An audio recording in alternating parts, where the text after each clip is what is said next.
Baik, ini merupakan tutorial pengolahan hasil model Hekras ya. Jadi di sebelumnya kita udah sedikit belajar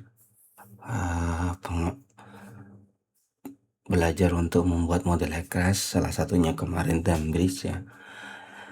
Tapi mungkin di dalam Dambridge maupun di dalam model yang lain itu akan perlu diolah untuk mengetahui informasi, baik itu informasi luas genangan, mungkin distribusi genangan, mana yang genangannya kecil, mana yang genangannya besar. Terus juga mungkin juga memfilter data yang seharusnya mungkin tidak logis untuk dimunculkan seperti itu. Oke, baik. Jadi khusus untuk tutorial ini saya menggunakan hasil simulasi model genangan untuk banjir 2 dimensi ya, model sederhana. Jadi kalau kemarin masih menyimpan Dambridge mungkin bisa pakai data Dambridge tersebut. Tapi kalau untuk ini hanya untuk pengolahan data genangan 2 dimensi ya. Oke, pertama kita input. Di sini saya udah punya model, di sini model Hekrasnya. Yang pertama adalah kita lakukan open project ya. Karena memang Hekras tidak bisa di open atau tidak bisa dibuka hanya seperti menggunakan file Word yang hanya double klik saja sudah terbuka. Ini harus browse ke modelnya atau ke file projectnya. Nah, di sini saya masukkan model ya. Di model ada sebelah kiri munculnya model project. Ketika saya okekan, maka ada 4. Di sini kebetulan ada 4 file ya. Project itu sendiri, plan itu adalah runningnya ya. Dan data yang kita miliki adalah geometri dan juga debitnya, unsteady flow. Saya tidak akan membahas detail terkait dengan hasil ini ya. Yang saya mau bahas adalah bagaimana mengolah datanya. Oke, setelah kita masuk ke open project, open ResMapper. ResMapper berfungsi untuk memperlihatkan genangannya ya. Oke. Nah, di sini kalau kita lihat di plan 01 itu hasil genangannya tadi, hasil simulasinya ada depth max ya. Di sini depth ya. Kalau kita klik di sini depth, dia itu berubah berdasarkan waktu ya. Jadi ini simulasi, kita bisa lihat perubahan genangan berdasarkan waktu seperti itu. Nah, hanya saja di dalam pengolahan biasanya yang dibutuhkan adalah kedalaman maksimum. Maka untuk itu perlu kita pilih max seperti ini ya. Pilih max sehingga yang ditampilkan adalah kedalaman maksimum. Oke. Nah, setelah kita pilih max baru kita lakukan export ya, atau ya export layer menjadi raster.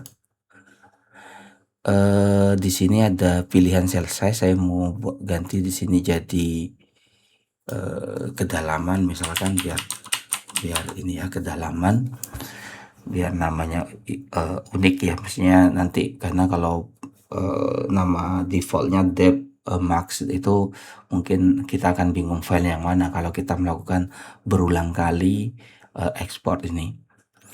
Misalkan kedalaman 101 misalkan, kalau kita punya beberapa skenario misalkan tapi dengan plan yang sama, kita bisa lakukan dengan beberapa jenis ini ya, nama ya. Itu bisa kita pilih sendiri, bisa kita atur sendiri. Nah, di sini ada cell size. Nah, cell size ini tujuannya adalah untuk membuat apakah data raster genangannya itu smooth itu misalnya kelihatan halus, perbedaan antara satu lokasi dengan lokasi yang lain terlihat halus, maka kita bikin cell size yang lebih kecil. Tapi kalau kelihatan ada kotak-kotaknya kelihatan jelas gitu ya, maka kita menggunakan cell size yang lebih besar.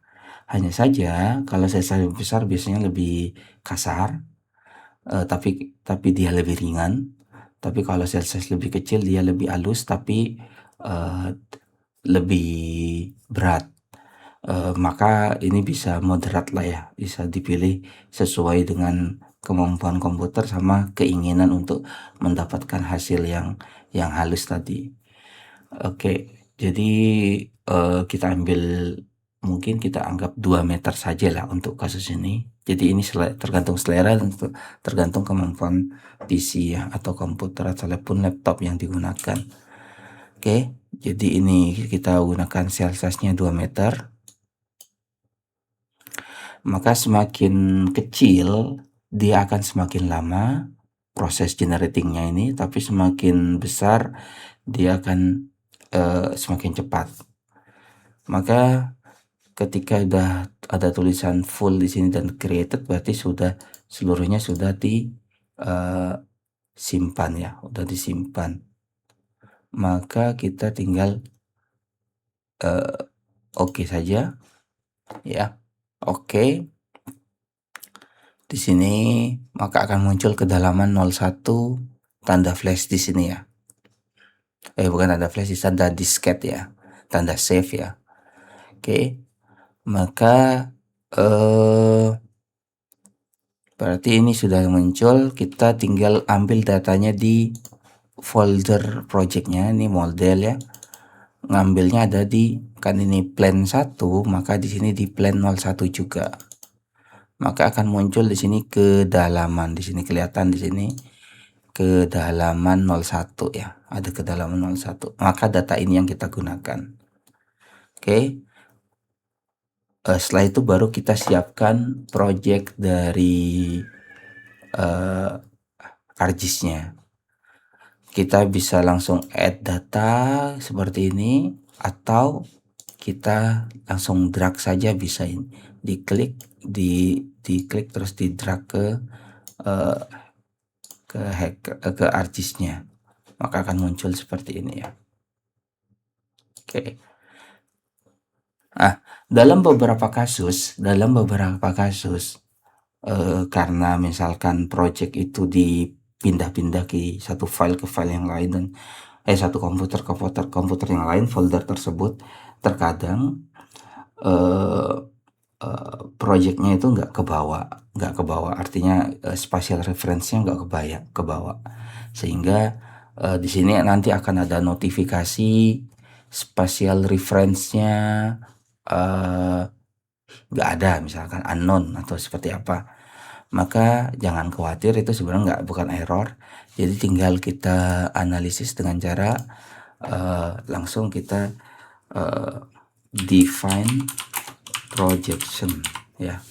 Kalau kasusnya seperti itu ya, define projection, masukkan rasternya di sini, terus di sini pilih UTM model yang sudah digunakan, UTM berapa, misalkan daerah Jakarta atau daerah Jakarta di sini kebetulan 48S, kalau daerah lain mungkin berbeda ya, bisa mengikuti ketika membuat hack crash tersebut ya. Jadi nggak usah khawatir, langsung di run setelah itu. Oke, baik. Langkah berikutnya setelah ditentukan bahwa lokasi genangannya sudah sesuai gitu, sudah ada spatial reference-nya model tersebut, maka berikutnya adalah melakukan filter. Filter di sini memfilter, mengolah ya data tersebut. Filternya ada 2 tahap ya. Tahap pertama adalah menghilangkan genangan yang tidak dibutuhkan. Maksudnya menghilangkan genangan yang tidak dibutuhkan artinya misalkan contoh pada model Dumbreak kemarin itu kalau kita ekspor seperti ini, maka akan muncul 2 genangan. Genangan pertama adalah genangan storage bendungan, waduk ya. Genangan kedua adalah genangan hasil dam bridge-nya seperti itu. Padahal yang dibutuhkan hanya dam bridge-nya saja, bukan genangan waduk. di dalam analisisnya, sehingga perlu diolah. Diolah itu maksudnya dihilangkan data tersebut, hanya digunakan yang dump-read saja. Maka yang harus dilakukan adalah dengan cara extract by mask. Oke, extract by mask. Kita masukkan rasternya, terus kita buat polygon. Oke, kita buat polygon di sini. Nah, ini ada tanda edit ya. Misalkan daerah yang bawah ini adalah daerah waduknya. Kita mau putus saja ya waduknya misalkan. Maka kita klik saja di sini poligonnya. Hanya yang daerah yang mau kita analisis saja. Oke, misalkan seperti ini, langsung run. Oke, maka akan muncul di sini ekstrak. Kalau kita perhatikan, kalau kita hilangkan yang sebelumnya ya, kedalaman yang TIFF ini, maka kelihatan di sini terpotong. Untuk ekstrak kedalaman tuh kepotong seperti itu. Oke. Nah, langkah berikutnya adalah ketika sudah dilakukan ini ya, sudah terpotong, sudah dihasilkan seperti ini. Langkah berikutnya adalah kalau kita perhatikan di sini, di sebelah kiri ini, kedalaman itu berkisar dari 0,0001 sampai dengan 14 meter. Nah, yang pertama adalah 0,001 itu sama dengan 1 mili kurang lebih. 1 mili apakah banjir? Ya tentu tidak. Itu hanya air menggenang. Itu pun juga gak kelihatan oleh mata kurang lebih ya, seperti itu ya. Sehingga untuk menghindari nilai-nilai ini, nilai-nilai yang ya secara perhitungan itu tidak masuk akal sebagai genangan gitu, kita bisa melakukan modifikasi dengan cara mengklasifikasi genangan tersebut. Pertama kita agar mudah, mungkin biar kita bisa ada bayangan, kita lakukan simbologi dulu terlebih dahulu. Di sini yang sudah terekstrak tadi di simbologi, terus kita pilih di sini classify. Katakanlah saya bikin di sini 7 klasifikasi ya. Oke. Nah, rentannya adalah kalau kita mau menghilangkan genangan yang 0,1 tadi ya, 0,00 sekian, kita anggap bahwa kayaknya dikatakan banjir itu ketika ketinggian air itu 10 cm atau sekitar 0,1, atau kalau mau beranggapan sekitar 5 cm ya, 5 cm terus kita anggap sebagai banjir, boleh-boleh saja. Jadi yang di bawah 5 cm atau di bawah 10 cm kita anggap sebagai bukan banjir, boleh-boleh aja kita hilangkan. Dengan cara apa? Dengan cara misalkan dalam konteks ini kita anggap yang 0,1 meter atau 10 cm itu bukan banjir, maka kita tinggal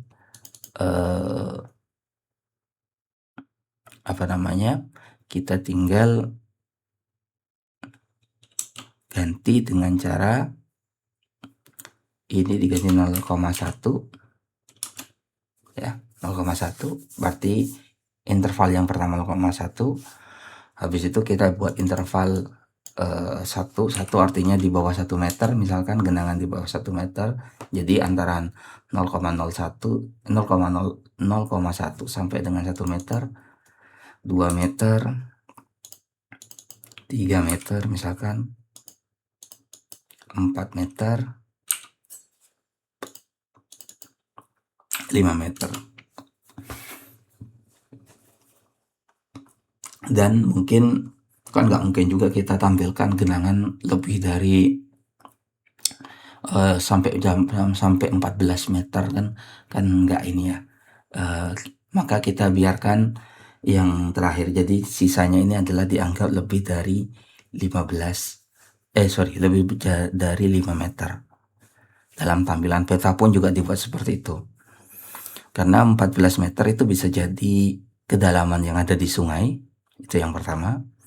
Yang kedua adalah mungkin saja dam yang kita gunakan itu ada errornya, sehingga ada sinknya, sehingga kayak lompat airnya ke situ. Bisa kadang ada beberapa dam itu yang kita gunakan bisa sampai ribuan bahkan beberapa kasus itu ya.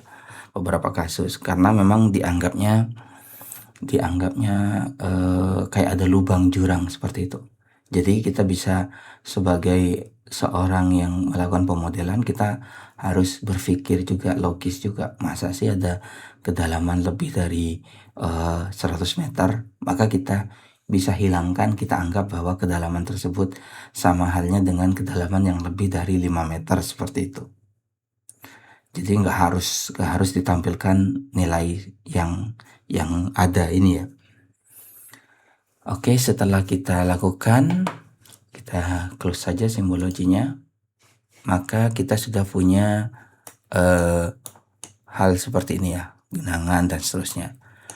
Nah, langkah berikutnya adalah masuk ke analisis di sini, masuk geoprocessing lagi, ketik reclassify. Ya, reclassify. Oke, reclassify yang spatial analisis ya. Masukkan yang ekstra kedalaman, nanti akan muncul seperti ini. Nah, kenapa saya lakukan tadi simbologi, biar nantinya di sini otomatis dia terklasifikasi berdasarkan simbologi. Itu yang pertama. Yang kedua adalah sebenarnya bisa kita lihat gradasi warnanya. Oh, ini kayaknya kurang dari 1 meter dan seterusnya. Jadi secara kasat mata kita bisa melihatnya. Nah, sebenarnya juga untuk reclassify ini kita bisa reclassify juga di sini. Classify sendiri di sini. Sama seperti tadi caranya. Bisa dibuat reclassify sendiri, klasifikasi sendiri seperti itu. Oke, jadi tinggal kita run saja di sini. Kalau sudah kita dapatkan, kita tinggal run saja. Nah, maka di sini akan muncul 7. 1, 2, 3, 4, 5, 6, 7. Hanya saja beberapa kasus kadang-kadang ini muncul yang ke-8 misalnya. Biasanya 8 atau 9 misalkan, lebih dari yang seharusnya. Maka kalau muncul itu, biasanya itu merupakan klasifikasi yang ngikut ke yang 7. Nanti kalaupun muncul bisa di-merge, digabungkan ya. Kalau muncul. Tapi kalau enggak, ini kebetulan tidak muncul, ya udah berarti sudah oke ya. Dalam beberapa kasus itu muncul lebih dari 7. Angkanya 8 dan seterusnya. Oke.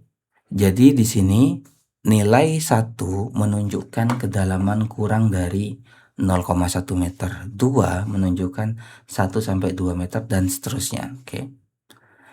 Setelah mendapatkan ini, baru kita lakukan yang namanya mungkin sebelum kita lanjutkan, kita bisa lakukan atributnya. Kita buka dulu ya. Kita delete dulu mungkin yang 1 karena kita mau hapuskan yang 1 tadi yang kurang dari 1 meter, 0,1 meter. Kita delete saja. Oke. Kita save di sini ya. Oke. Baik. Setelah kita save, kita hilangkan, kan sudah ini ya, sudah hilang. Ini biarkan saja yang di sini. Biarkan saja yang di simbologinya. Selanjutnya kita lakukan yang namanya raster to polygon. Raster to polygon di sini merubah dari polygon ini menjadi raster. Masukkan yang sudah direclassify. Udah, biarkan saja namanya, atau mungkin polygon genangan kita ganti, misalkan poly genangan bisa. Udah di-run saja. Oke, maka kita akan mendapatkan poli genangan seperti ini ya. Ini sudah dalam bentuk poligon ya. Oke, bisa kelihatan di sini. Nah, kalau kita klik kanan di sini open attribute, ini kelihatannya banyak sekali filenya nih, sebanyak 20.000 sekian. Ya kan? Oh, ini yang terdelete tadi belum hilang ya ternyata ya. Gak apa-apa, kita ini lagi aja nanti. Di sini 2000 sekian ya, 2000 sekian. Maka kan kita pengennya berurutan ya, berurutan dari kedalaman di bawah 1 meter, 0,1 dan seterusnya. Maka langkah berikutnya adalah kita lakukan yang namanya dissolve. Dissolve menggabungkan ya. Dissolve poli genangan, pilih grid code untuk ininya ya. Yang di dissolve itu poli genangan, yang dimunculkan adalah grid code. Oke, maka kalau kita lihat yang dissolve ini, dia muncul seperti ini. Nah, ternyata yang yang kedalaman di bawah 1 meter masih muncul di sini ya. Tapi nggak apa-apa, kita hilangkan saja ya. Di sini kita delete. Oke. Kita hilangkan, nggak masalah, udah kita hilangkan ya. Yang kecil-kecil sebenarnya, kedalaman kecil-kecil nih. Oke, sudah kita hilangkan, maka yang ada di sini adalah kedalaman di bawah 1 meter. Kedalaman di bawah 1 meter, 0 sampai 1 meter. Terus 1, 2, 2, 3. Mungkin kita tambah save dulu ya. Ini kita save editnya, baru kita tambahkan yang namanya, kita kasih teks di sini. Depth, mungkin kedalaman atau depth boleh ya. Depth ya seperti ini. Kita save. Maka kita bisa kasih keterangan di sini kedalaman kurang dari 1 meter. Ini adalah 1 sampai 2. Ini 2 sampai 3. Ini 3 sampai 4 meter. Ini 4 sampai 5 meter. Ini adalah lebih besar daripada 5 meter. Oke, kita dapat ya di sini. Kita save dulu. Nah, file ini udah file SHP, bisa di-share ke orang-orang, misalkan misalkan kita punya satu project gitu ya dengan orang lain, terus dia butuh peta genangannya dalam bentuk SHP, kita bisa serahkan ini ke mereka. Ini karena sudah kita olah. Di sini bisa kita lihat, kalau kita buka Excel nanti ya, kita pindahkan misalnya ke Excel dulu ya. Kita bisa lihat kita punya metadata di sini, Excel ya. Excel, kita punya data di sini adalah genangannya. Oh, jadi misalkan kita rubah jadi hektar, misalkan ini kita rubah jadi hektar, shape areanya 10/4 ya. Maka genangan yang kurang dari 1 meter itu jumlahnya cuma 79 kilo. Yang paling banyak itu adalah kedalaman lebih dari 5 meter, misalkan seperti itu ya, sebesar 241 hektar ya, seperti itu.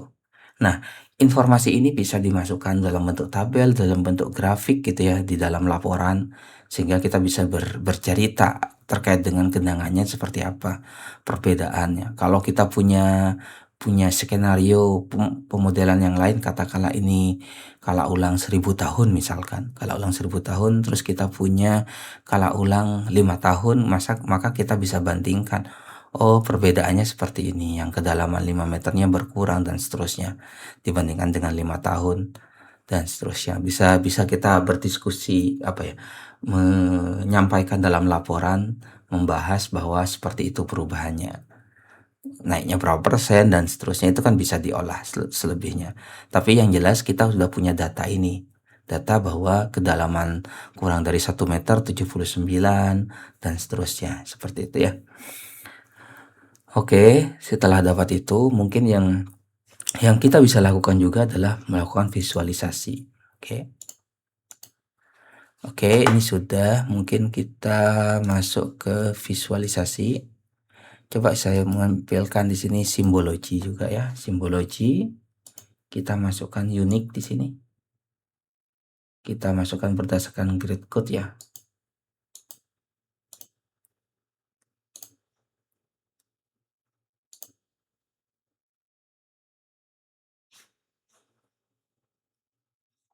Nah, ini kan unique berdasarkan grid code, terus kita add value di sini, add value.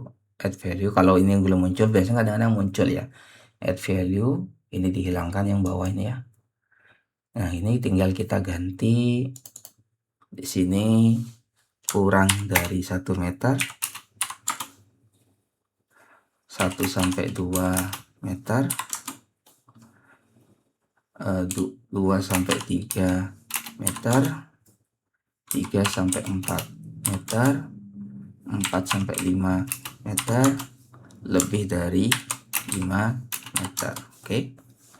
Kita ganti di sini warnanya. Properties misalkan ini diganti hijau. Hijau ini ya mungkin ya.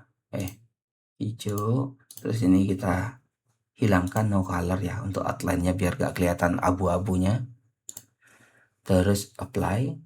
Angka berikutnya yang ini kita buat, kita mungkin hilangkan ini aja ya, kita hilangkan ininya aja, warnanya ini bisa juga. Biasanya sih jadi warnanya abu-abu itu kurang kelihatan ininya tebal gitu, padahal itu sebenarnya cuma warna abu-abu saja sih, abu-abu dari line-nya. Nanti bisa disesuaikan warnanya ya, disesuaikan dengan selera, dengan aturan. Kadang-kadang ada beberapa instansi ya yang menjelaskan bahwa aturannya untuk genangan itu adalah warnanya seperti ini dan seterusnya, tergantung instansi. Kalau kita lihat seperti ini jadinya, yang tadi ada abu-abunya ini mungkin saya hilangkan, udah kelihatan seperti ini ya, yang hijau ini apa dan seterusnya ya. Oke, ini sudah. Kalau ini sudah, mungkin ini saya yang 7 saya ganti merah aja ya, biar kelihatan genangannya dalam gitu, seperti itu. Oke. Nah, ini juga kalau kita lihat di sini agak aneh di sini nih, agak aneh. Kenapa ini muncul di sini dalam, di sini enggak? Bisa jadi damnya di sini lebih dalam, ada cekungan gitu. Jadi ketika air meluap, dia masuk ke sini cekung gitu, sehingga menggenangnya di situ lebih dalam. Biasanya kalau modelnya sudah mulai turun, airnya tersisa di sini, tidak hilang. Biasanya kalau di Hackrest-nya seperti itu. Oke. Setelah kita lakukan pemodelan ini, bisa kita langsung yang namanya membuat layout ya, layout. Misalkan kita tampilkan tadi yang sudah kita bikin di map 4 ya,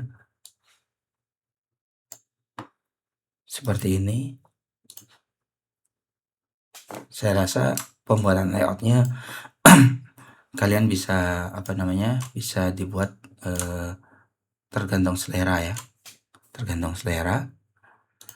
Misalkan di sini terus kita tambahkan utara, bisa tambahkan skala dalam kilometer, bisa ya, diedit kilometernya biar hilang ininya, bisa juga gitu ya, biar dibuat singkatan bisa. Terus yang paling penting adalah legenda. Di sini legenda kita buat, di sini legendanya. Nah, bisa kita hilangkan yang layer tidak flow, tinggal yang ini saja ya, yang apa namanya. Terus kita kan nggak mungkin kita pakai namanya kok poly genangan dissolve grid code gitu kan kurang kurang kurang bagus ya. Maka yang perlu dilakukan pertama adalah mengganti nama grid code ini menjadi, atau bisa jadi nama polynya dirubah jadi genangan atau sebaliknya. Saya ganti grid code saja yang jadi genangan, itu yang pertama. Nanti dia otomatis berubah di sini genangan ya, dengan cara diklik ke arah grid code terus F2 ya, atau di double klik juga bisa sih sebenarnya. Oh, double klik nggak bisa ya, F2 ya. Oh, double klik bisa harusnya sih ya, kalau nggak bisa F2 saja bisa ya. Oh, double klik bisa, ini double klik terus di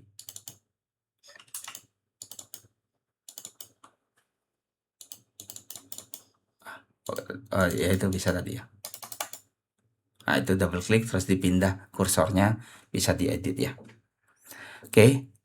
Nah, bisa kita modifikasi legendnya ini dengan cara misalkan kan ini poly genangan dissolve, klik kanan poly genangan dissolve properties ya. Tinggal kita ganti layernya, di layernya kita hilangkan saja di sini. Maka udah hasilnya sudah ada itu. Dissolve seperti ini, udah hasilnya ya, genangan dan seterusnya. Tinggal di export saja. Diekspor ke di share ya, di sini share, export map ya, mau PDF mau apa boleh seperti itu. Mungkin itu ya terkait dengan pengolahan data Hekras ya. Ya, terima kasih.